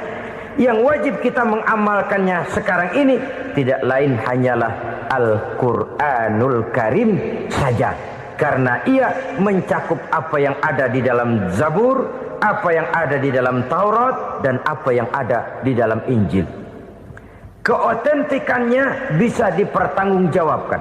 Ya, tapi kan Nabi Muhammad sudah mati 14 abad yang lalu, dan di zaman beliau Al-Quran kan belum dikodifikasikan, belum ditulis. Bagaimana keotentikannya bisa dipertanggungjawabkan? Mudah saja. Allah berjanji, inna nahnu nazzalna dzikra wa inna lahu lahafizun. Kami yang menurunkan Al-Quran dan kami yang akan menjaga dan memeliharanya. Allah turunkan Quran, Allah menjaganya. Bagaimana cara Allah menjaga Al-Quran itu? Banyaknya orang-orang yang hafaz Al-Quran. Hafaz Al-Quran 30 juz, 114 surah, 6.666 ayat. Sehingga jangankan satu kata, jangankan satu ayat, satu kalimat saja berubah sudah akan timbul reaksi dan mudah dimengerti. Kenapa? Banyak orang-orang yang hafaz Al-Quran. Sedangkan pada setiap akhir tahun biasanya malaikat Jibril selalu mengadakan checking terhadap ayat-ayat yang diturunkan pada waktu itu. Di zaman Nabi sendiri sudah ada usaha kodifikasi. Dan yang lebih luar biasa lagi, sampai hari ini tidak seorang pun mampu membuat satu ayat saja semacam Al-Quran. Ke bahasa manapun dia diterjemahkan, naskah aslinya tetap ikut. Rujukan dasarnya tetap ada. Berdasarkan itu, maka tidak mungkin terjadi penyelewengan terhadap atau pemalsuan terhadap ayat-ayat Al-Quranul Karim. Kesuciannya, keotentikannya, kemurniannya bisa dipertanggungjawabkan. Ma'asyiral muslimin rahimakumullah. Oleh karenanya, konsepsi dasar daripada ajaran Islam ini memang tidak lain adalah Al-Quran dan Sunnah. Isi daripada agama Islam yang merupakan iman, Islam, dan ihsan Konsepsi dasarnya tidak lain adalah Al-Quran dan Sunnah Rasulullah Sallallahu Alaihi Wasallam. Maka yang kita perlukan sekarang ini adalah terjemahan Al-Quran di dalam kehidupan kita. Dengan demikian, maka gaya kehidupan yang lebih Qurani itulah yang kita dambakan. Kita perlu memang terjemahan Quran dalam bahasa Inggris, dalam bahasa Belanda, dalam bahasa Jepang, tapi yang lebih kita perlukan adalah terjemahan Quran di dalam kehidupan kita. Konsekuen, tidak memanipulasi, ringan sama kita jinjing, berat sama kita pikul. Jangan kalau lempengan ayat Quran tuh kira-kira enak diamalin, keras teriakan kita. Giliran kira-kira ayat Quran itu mukul kepala kita sendiri, diam kita. Itu ciri yang pernah disindir Allah dalam awal-awal Baqarah juga itu. Ciri beragamanya orang yang munafik. Kullama adha'a lahum masyawfih, kata Allah. Wa iza azlama alaihim qamu. Apabila terang mereka jalan, apabila gelap mereka berhenti. Artinya, kalau kira-kira di Islam nguntungin, rame-rame pada teriak Islam. Tapi ketika diminta untuk berjuang, ketika dituntut untuk berkorban, rame-rame mengundurkan diri. Nasib agama tidak ubahnya seperti daun pisang yang dikait orang di tepi jalan lantaran tak berpayung di ketika hari hujan. Manakala hujan usailah sudah, daun itu pun dicampakkan di tepi jalan, diinjak pula orang nan lalu. Artinya, orang menjadikan agama cuma sebagai lipstick, decoration only, tidak konsekuen. Hanya pada saat-saat kelihatannya Islam membawa keuntungan, rame-rame orang teriak-teriak tentang Islam. Tapi jikalau diminta berjuang, jikalau dituntut untuk berkorban, biasanya rame-rame juga mengundurkan diri. Jangan heran kalau mayoritas hitungan kita, tapi minoritas peranan kita. Kuantitas kita dalam jumlah, tapi dalam kualitas kita lebih sering jadi penonton daripada jadi pemain. Padahal itu sangat tidak boleh terjadi. Umat Islam di Indonesia harus bangkit. Umat Islam di Indonesia harus sadar akan keberadaannya. Tidak boleh hanya jadi penonton berpangku tangan. Karena memang agama kita juga mengajarkan untuk konsekuen di dalam menjabarkan ajaran-ajaran daripada agama kita. Kita sering menjadi jatuh menjadi umat yang lemah oleh karena kita ini tidak pandai menggalang kebersamaan yang diakibatkan tidak konsekuennya kita. Diistilahkan bahwa umat Islam di dalam menggalang kebersamaannya itu harus seperti orang main sepak bola. Saudara-saudara kan tahu orang main sepak bola itu. Orang main sepak bola, kalau pertandingan belum dimulai sih silakan saja kumpul di luar lapangan, atur strategi yang baik. Tapi kalau pertandingan sudah dimulai, turun ke lapangan hijau, jangan kumpul terus. Ada sepak bola gotong royong, mundur-mundur rame-rame, depan ke depan kumpul melulu mainnya. Kalah. Orang main sepak bola itu ya harus ada penyerang tengah, harus ada penjaga gawang, harus ada strikernya, harus ada kiri luarnya, kanan dalamnya yang jadi backnya. Posisi boleh bermacam-macam, tapi yang penting saling ngoper untuk menggolkan gawang lawan. Begitulah umat Islam ini. Boleh ada yang jadi pejabat, boleh ada yang jadi pengusaha, boleh ada yang jadi petani, silakan ada yang jadi seniman, ada yang jadi penyair, ada yang jadi artis sekalipun.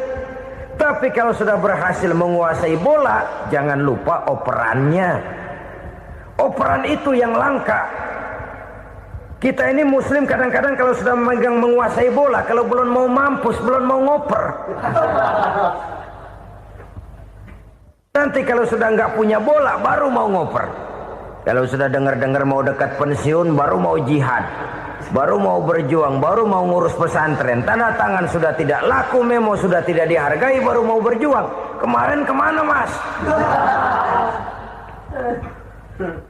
Kita tidak pandai memanfaatkan posisi. Dengan kata lain, kalau kembali kepada persoalan kita, konsekuensi kita terhadap agama yang kita anut ini belum ideal. Kita masih lebih sering berislam ini pada saat-saat yang menurut perhitungan kita membawa keuntungan. Tapi kalau diminta berjuang, dituntut berkorban, yang itu pun hakikatnya adalah untuk kepentingan kita juga. Allah tidak pernah menuntut kita untuk jihad bagi kepentingan Allah, itu tidak. Berjuang menegakkan agama Allah, apakah untuk kepentingan Allah? Tidak. Untuk kepentingan kita. Sebab nilai-nilai jihad itu pada akhirnya akan membawa kita kepada satu kebahagiaan. Setidaknya kalau tidak di dunia, tentu di akhirat sebagai syahid. Oleh karena itu, pada bagian akhir ini saya ingin mengajak, marilah kita konsekuen. Sekali kita berkitabkan Al-Quranul Karim, mari dia kita jadikan pedoman. Jangan cuma kita jadikan sebagai penghias dinding, pelengkap rumah, bahwa di rumah kita ada Al-Quran, tapi yang baca kecoa. Habis pada bolong tuh Quran. Yang penting kan punya Quran. Ditaruh di pintu rumah. Biar apa? Biar kuntilanak kagak masuk katanya. Ya apa itu nasib Quran? Cuma kerjanya jaga pintu, ngusir kuntilanak, ngusir memedi. Bagaimana kita hidup menurut tuntunan Al-Quran? Kadang-kadang tidak pernah menjadi masalah bagi kita. Maka bagaimanakah Al-Quran akan mungkin membawa keberkahan dalam hidup kalau ajarannya kita injak-injak dalam keseharian kita? Mewujudkan gaya hidup yang lebih Qurani, itulah yang akan kita rintis di dalam kehidupan kita. Bertahap, step by step, menurut kemampuan yang ada pada kita. Jika jalan ini tidak bisa kita selesaikan, percayalah akan ada generasi penerus yang akan melanjutkan usaha dan cita-cita mulia itu. Jadi percaya kepada Taurat, percaya kepada Injil, sekadar percaya Allah dahulunya sudah menurunkan itu. Tapi kita tidak wajib mengamalkannya. Kenapa? Generasi Injil masa berlakunya sudah kedaluwarsa. Taurat masa berlakunya sudah kedaluwarsa. Injil pernah berlaku untuk orang Nasrani di zaman Nabi Isa. Taurat pernah berlaku untuk orang Yahudi di zaman Nabi Musa. Setelah generasinya berlalu, datang Rasul penutup yang membawa Al-Quranul Karim. Maka Al-Quran itulah yang berlaku menjadi pedoman sampai hari akhir nanti. Jangan jauh dari Al-Quran, karena apabila ini kita lakukan, maka kita akan kembali kepada satu gaya hidup yang jauh dari tuntunan agama, dan itu artinya kita akan semakin jauh untuk meraih kemenangan. Saudara-saudara kaum muslimin rahimakumullah. Yang keenam, yang terakhir, orang-orang bertakwa yang akan meraih kemenangan itu wabil akhirati hum yuqinun. Mereka percaya, mereka yakin seyakin-yakinnya akan adanya hari akhir, di mana seseorang akan mempertanggungjawabkan seluruh perbuatannya di dalam hidup ini. Dan tidak ada satu perbuatan yang bagaimana kecilnya sekalipun, yang tersembunyi dalam pandangan manusia, yang tidak akan dibukakan persoalannya di mahkamah Qadi Rabbul Jalil di akhirat nanti. Itulah sebabnya maka percaya kepada akhirat disebut secara khusus. Padahal di awal tadi sudah dijelaskan yu'minuna bil ghaib, percaya kepada alam gaib, dan alam gaib ini termasuk akhirat. Kenapa pada bagian akhir disebut lagi akhirat? Karena ternyata bahwa kepercayaan kepada adanya akhirat merupakan induk dari kepercayaan terhadap adanya malaikat, setan, jin dan lain sebagainya, dan akan lebih memberikan sugesti dalam kehidupan manusia untuk meluruskan gerak hidupnya. Jikalau satu saat tergerak hati akan berbuat kejahatan, ingin mencuri, sadarlah, awas ada akhirat. Sebab kalau kita cuma teriak awas ada polisi, itu cuma tertunda sementara. Begitu polisi meleng, embat. Kalau kita ingin berbuat jahat cuma berteriak awas ada hansip, cuma sementara ketika hansip itu ada. Tapi kalau ceritanya awas ada akhirat, mau menyeleweng awas ada akhirat, mau berjudi awas ada akhirat, mau mencuri awas ada akhirat. Keyakinan yang akan meluruskan gerak hidup manusia sehingga gerak itu jadi lebih terarah dan terkontrol, tidak merugikan baik diri sendiri, lebih-lebih orang lain. Kemenangan akan melahirkan kepuasan batin, dan kepuasan batin memberikan kebahagiaan. Sedangkan kekalahan melahirkan penderitaan batin, dan penderitaan batin menjerumuskan seseorang di dalam berbagai bentuk kerugian. Jikalau inilah seruan azan, maka masalahnya ialah apa yang menyebabkan kita meraih kemenangan. Al-Quranul Karim memberikan tuntunan dan ajaran kepada kita bahwa orang-orang yang memperoleh kemenangan itu tidak lain adalah orang-orang yang bertakwa. Hanyalah mereka yang bertakwa kepada Allah Subhanahu wa ta'ala pada akhirnya akan tampil sebagai pemenang. Lalu siapa orang yang bertakwa itu? Dijelaskan dalam awal-awal Al-Baqarah. Orang yang bertakwa yang akan meraih kemenangan, pertama, allazina yu'minuna bil ghaib, yaitu orang-orang yang beriman kepada yang gaib.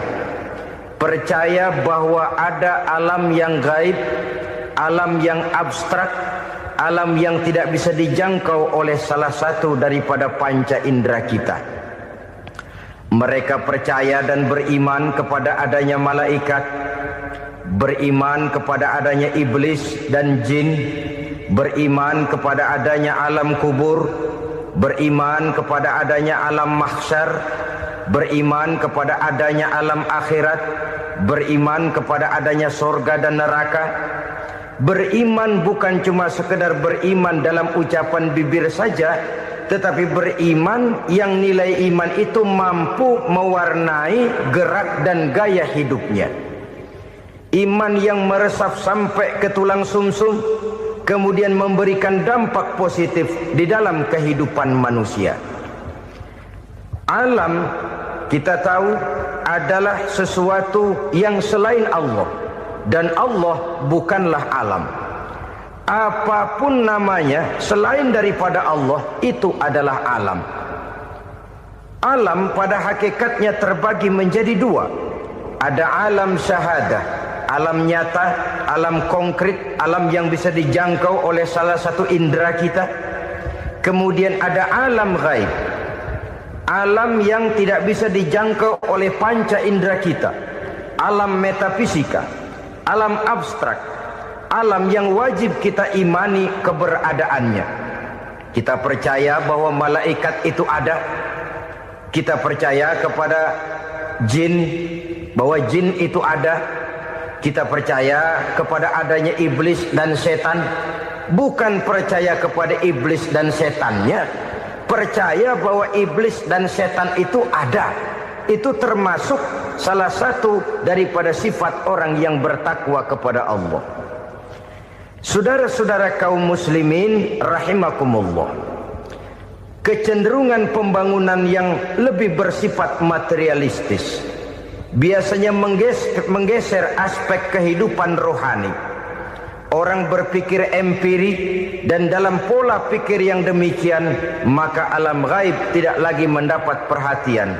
Aspek kehidupan yang bersifat rohaniah malah mulai ditinggalkan. Akibatnya terjadilah kepincangan di dalam kehidupan kita. Pernah ada satu pengalaman pribadi. Dalam perjalanan kembali ke tanah air, dalam pesawat di sebelah kanan saya duduklah seorang Jerman namanya Heiner Simonsen. Iseng saya ajak kenalan, saya ajak ngobrol, saya tanya dia,